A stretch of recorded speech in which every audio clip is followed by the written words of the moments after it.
the CryptoDrew channel. My name is Andrew, and today we are going to be talking about governance and how it can soon be decentralized on the Cardano blockchain. And speaking of governance, I better jump right into this one because you all might put it to a vote to pick a different topic. Cardano is a proof-of-stake blockchain whose development began in 2015, led by Ethereum co-founder Charles Hoskinson. It was developed through the tedious process of peer-reviewed research and evidence-based methods. This is unlike most other blockchains whose development often had the approach of moving fast and breaking things. The Cardano blockchain is overseen and supervised by a Swiss nonprofit known as the Cardano Foundation, but its development was primarily done by Charles's company Input Output Global. Charles formed that company in 2015 with his Ethereum colleague Jeremy Wood, and they aim to help pioneer research and development of all blockchain technologies. But we'll maintain a focus going forward of partnering with companies who are looking to help expand development on the Cardano blockchain.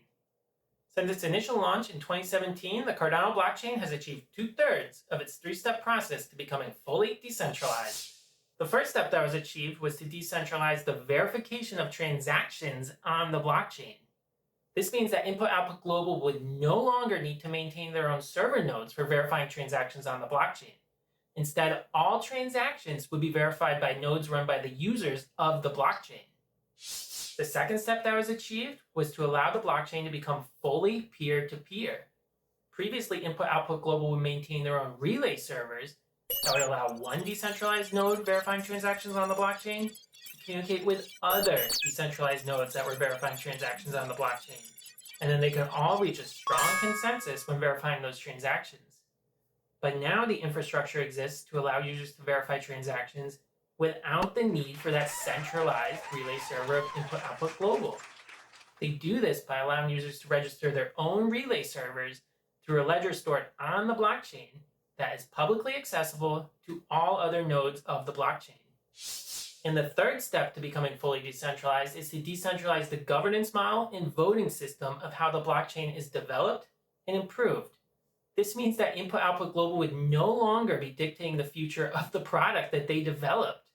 Soon they will bring full self-governing power to the people that actually use their technology.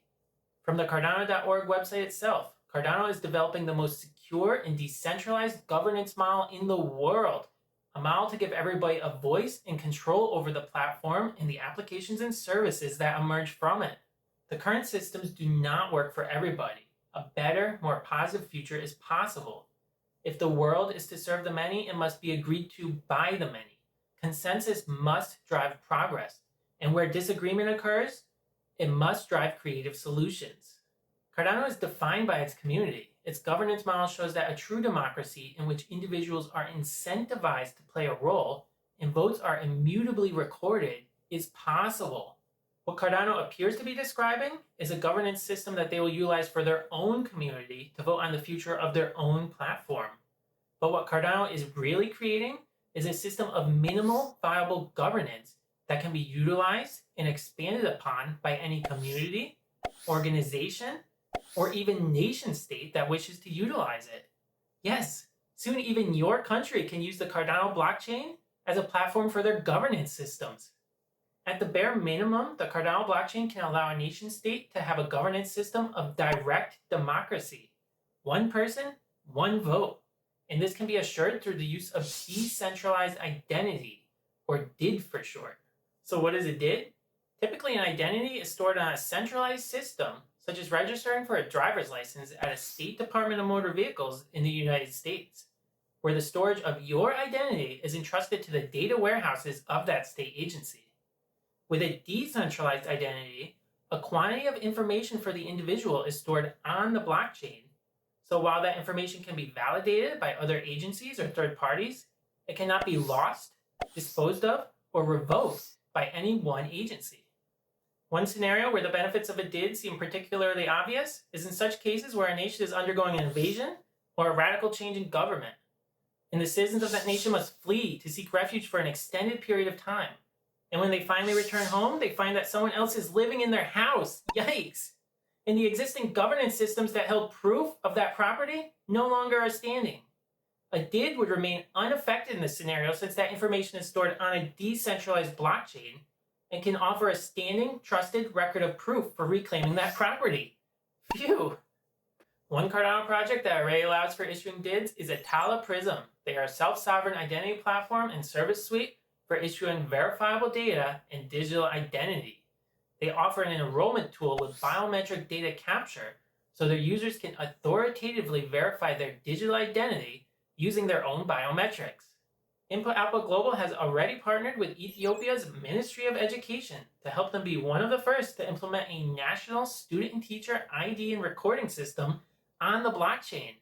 And Atala Prism's identity solutions enable authorities to create tamper-proof education credentials for 3,500 schools, 750,000 teachers, and 5 million students. Wow! Unfortunately for those students, when they do something naughty that gets put on their permanent record, it really will be permanent. So you can see how such a system can be useful for providing authoritative identity to help create a direct democracy where one person truly equals one vote, and where every person can be assured a vote. But remember that this is a system of minimal viable governance, which can be expanded to create other forms of governance, such as an indirect democracy, like a representative democracy. Citizens can take their same decentralized identity and delegate it to a delegate representative, or DREP for short. A DREP could be a local representative that you trust will take their time to be informed on the issues and vote on those issues in line with your own values. For example, by allowing your favorite senator or congressman to represent you. A DREP can also be an organization or a group where you delegate your vote to that group and expect that they will be informed on the issues and vote on the issues according to how you would vote on them. For example, you could delegate your vote to a nonprofit animal rights organization such as PETA, who would primarily vote on any laws and legislation that help protect animals. Or you can delegate your vote to a political party, who would vote on a larger variety of issues. Or everyone can delegate their vote to a single person and have a monarchy.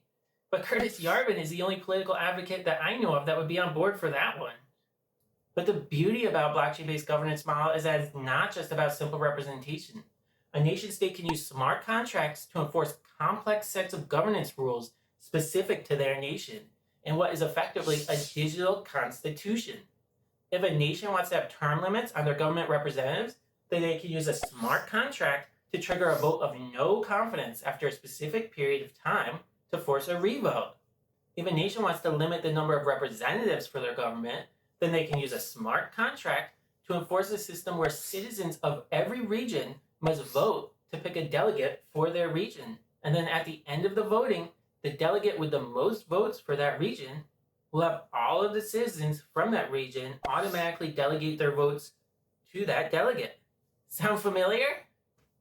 The possibilities are endless, and they can accommodate any voting system that already exists today, but with the benefit of being a verifiable record of proof that provides a strong, trustworthy voting system. Not that I'm saying the existing voting systems are not trustworthy. That is not a conversation that I care to have here. But the fact that any doubt about it exists with the current voting systems is enough of a reason to make the change to something better. Cardano is documenting much of this work for expanding the governance capabilities of their blockchain through a Cardano Improvement Proposal, or CIP for short. Now, a CIP is just a formalized design document that provides a mechanism for the Cardano community to propose new features, collect input from the community, and document design decisions for expanding the Cardano blockchain and ecosystem. The release of these governance improvements will correspond with the self-titled Voltaire Era of the Cardano blockchain, and that will be tracked under CIP 1694, which is a reference to the birth year of the famous French political writer and activist of the same name. And I believe that Voltaire would be proud to share the name since he was a big proponent of personal freedoms. To have a governance system where everybody can be verifiably assured a vote will help root out any corruption in a governance system that could stifle those freedoms. And I believe that Voltaire was best known for the quote, "I may disagree with how you vote, but I will defend to the death your right to do it on the Cardano blockchain," or something like that.